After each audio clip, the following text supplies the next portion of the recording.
हरि ओम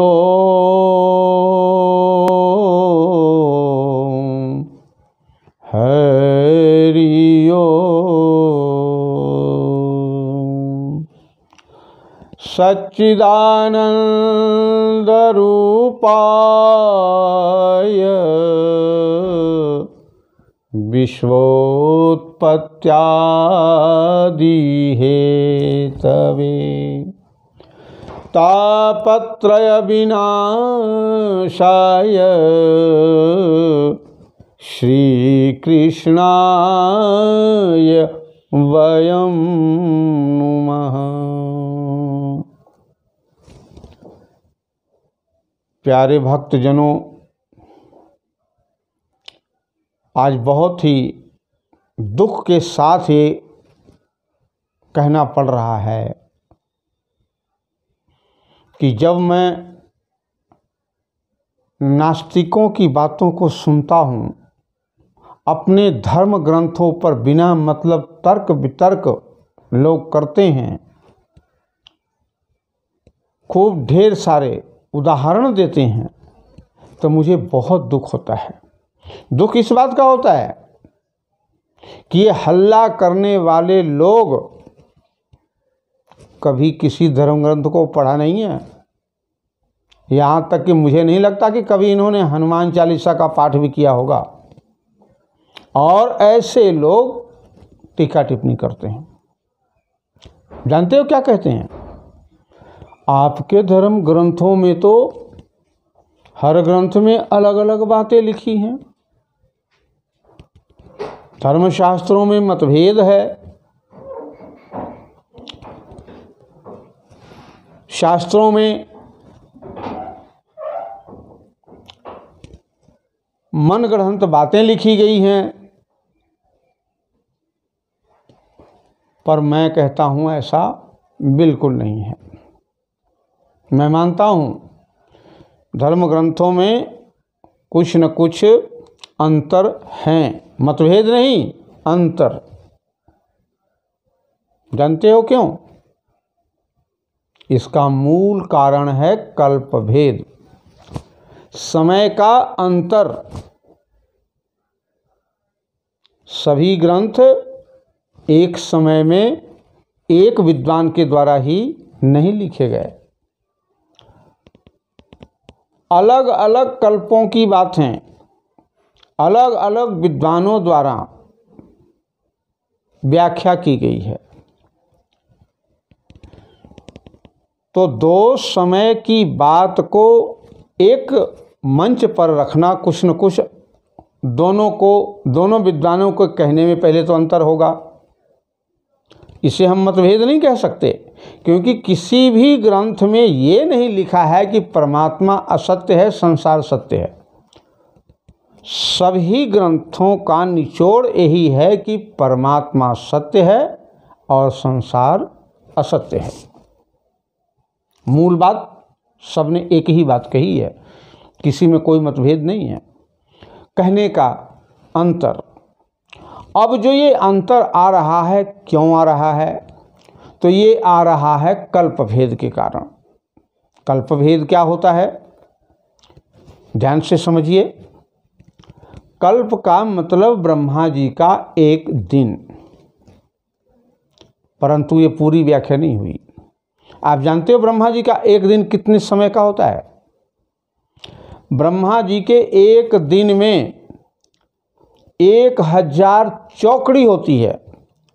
चौकड़ी मतलब सतयुग, त्रेता, द्वापर, कलयुग, चारों युगों का समूह एक चौकड़ी कहलाता है। ऐसे ही 1000 चौकड़ी हैं ब्रह्मा जी के एक दिन में। और एक चौकड़ी का जो मान है, केवल एक चौकड़ी का, वो है 43,20,000 वर्ष। एक चौकड़ी 43,20,000 साल का। तो 1000 चौकड़ी कितने के होंगे? तो 1000 से गुणा कीजिए, तो ये बनेगा 4 अरब 20 करोड़ साल। यानी एक कल्प में 4 अरब 20 करोड़ वर्ष होते हैं।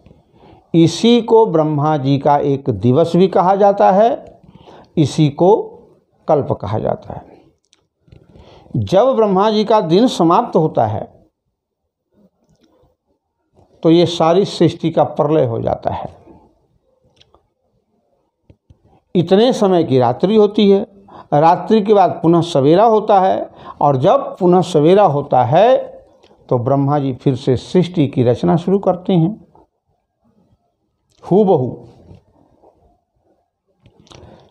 मतलब ये हुआ कि ब्रह्मा जी हर रोज सृष्टि का विनाश करते हैं और हर रोज सृष्टि प्रारंभ करते हैं नए सिरे से।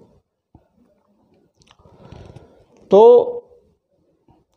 कुछ आज की बातें हो गई, कुछ कल की बातें हो गई।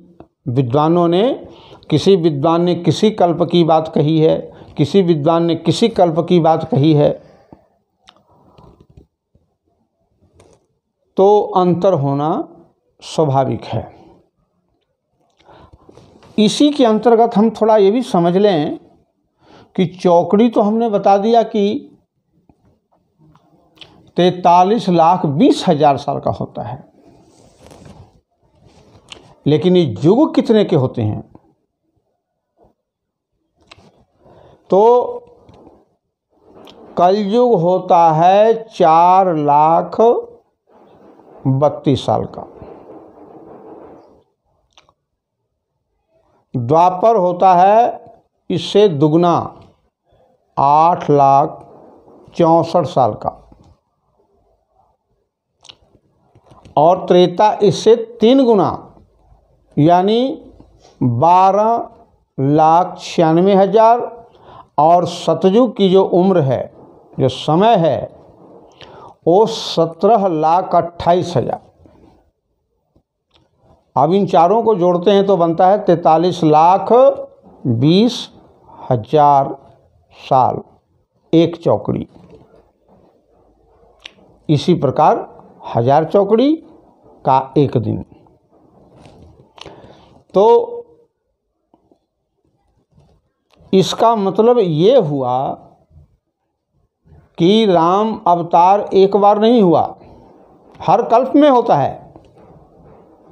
यानी ब्रह्मा जी के जब सृष्टि, बार बार सृष्टि की रचना होती है, रोज सृष्टि बनती है, ये दुनिया बार बार बनती है, बिगड़ती है, बनती है, बिगड़ती है। तो जब जब ये सृष्टि बनती है तब तब राम जी आते हैं, तब तब अयोध्या नगरी आती है, मथुरा वृंदावन सभी धाम आते हैं, सभी देवी देवता आते हैं। और इस प्रकार से इस सृष्टि का क्रम चलता रहता है। एक और बड़ी बात, इस तरह ब्रह्मा जी के 100 साल की उम्र है, और इस 100 साल जो है ये वो भगवान का एक निमिष मात्र है। निमिष मतलब पलक झपकने में जो समय लगता है उतना समय, यानी भगवान के पलक झपकने में ब्रह्मा जी के 100 साल व्यतीत हो जाते हैं। अब अंदाज़ा लगाइए कि ब्रह्मा जी का एक दिन 4,20,00,000 साल का है, तो 100 साल में कितने, मुझे लगता है कैलकुलेटर भी इस गिनती को नहीं कर पाएगा। भगवान का एक पलक झपकने का जो समय है। तो इस प्रकार से ये बार बार सृष्टि रची जाती है, बार बार राम जी आते हैं, बार बार अयोध्या आती है, बार बार ये ग्रंथ लिखे जाते हैं। इसी वजह से इनमें कुछ न कुछ अंतर होते हैं। एक बात। दूसरी बात कि सभी ग्रंथ एक विद्वान ने नहीं लिखे, अनेक विद्वानों ने अपने अनुभव लिखे हैं। तो इसलिए भी कई विद्वानों के अनुभव अलग अलग हैं, तो उनमें कोई अंतर पड़ना ये भी स्वाभाविक है। तीसरी सबसे बड़ी बात, नासमझी। ना समझिए। आजकल गुरु बहुत बने हुए हैं, मनगढ़ंत गुरु, चेला कोई बनना नहीं चाहता, सभी चेला बनाने में लगे हुए हैं। तंबुओं में, कैंपों में नामदान दिए जाते हैं, दुकानदारी। चलिए खैर, इस पर हमें नहीं जाना है। जिसको जो अच्छा लग रहा है लोग कर रहे हैं, हमें अच्छा करना है। तो ना समझी, ये धर्म ग्रंथ को समझना बहुत कठिन है। क्यों कठिन है? क्योंकि जो शास्त्रों की भाषा है वो एक समाधि भाषा है, मौन भाषा है, मौन। अब कोई व्यक्ति मौन हो, समाधि में बैठा हो, तो उसके बारे में क्या कहा जा सकता, उसके बारे में क्या व्याख्या करेंगे। दूसरी बात कि शास्त्र बहुत ही गागर में सागर भरने जैसा है, उलूल जुलूल बातों से ये नहीं भरा है, बहुत ठोस बात कही गई है। एक तरह से पासवर्ड लगा हुआ है इसमें, इतना कठिन पासवर्ड कि गुरु के बिना, महापुरुषों के बिना शास्त्रों का समझना बहुत कठिन है। तो हमें ये प्रयत्न करना चाहिए कि जो बात हमें शास्त्र में हमारी समझ से बाहर है, तो ये समझना चाहिए कि हमारी योग्यता में कमी है, और अपने से बड़े विद्वानों के पास या महापुरुषों के पास जाकर इसका समाधान करना चाहिए। क्योंकि हमारे शास्त्र में कहीं कुछ गलत नहीं है, कहीं भी कुछ एक भी। दावा करता हूँ, आप कहीं से कोई प्रसंग उठा के ले आओ जो आपको लगता है गलत है, हम उसको सही करेंगे। महाराज, ये पता आप लोग क्या कर रहे हो? धर्म ग्रंथों पर शंका करना, तर्क वितर्क करना, इनका अपमान करना महापाप है, महापाप। क्योंकि वेद साक्षात भगवान का वांगमय स्वरूप है, यानी भगवान का ही शरीर है। और वेद शास्त्रों में कही गई हर एक बात भगवान की बात है। इसलिए वेद शास्त्रों पर टीका टिप्पणी करना, अपमान करना, इस सीधे तौर पर भगवान का अपमान करना है। और भगवान का अपमान करने वाला स्वप्न में भी सुख प्राप्त कर ले, असंभव, नहीं हो सकता। इसलिए मेरे भाई, पहले तो धर्म ग्रंथ को पढ़ो, जो बात समझ में ना आए विद्वानों से परामर्श करो, इसमें श्रद्धा रखो।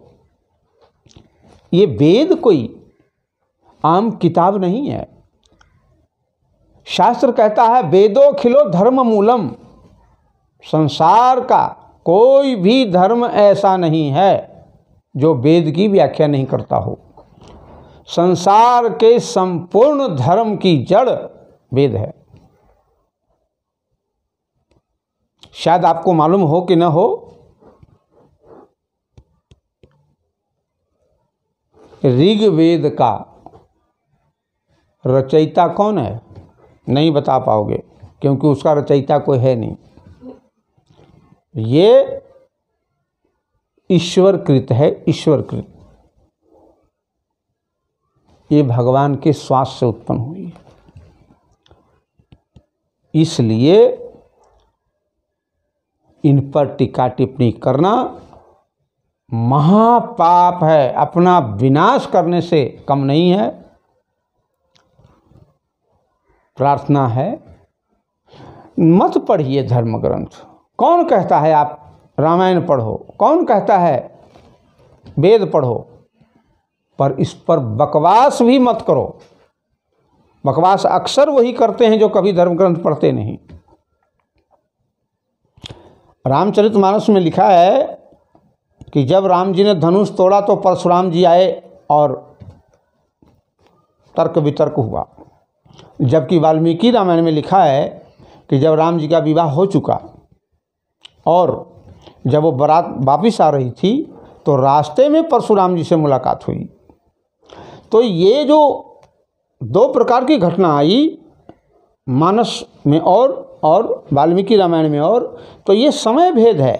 एक बार जनकपुर में भी ऐसा हुआ, एक बार रास्ते में भी मिले, क्योंकि ये रामायण तो रोज़ लिखी जाती है, हर कल्प में लिखी जाती है, रामावतार हर कल्प में होता है।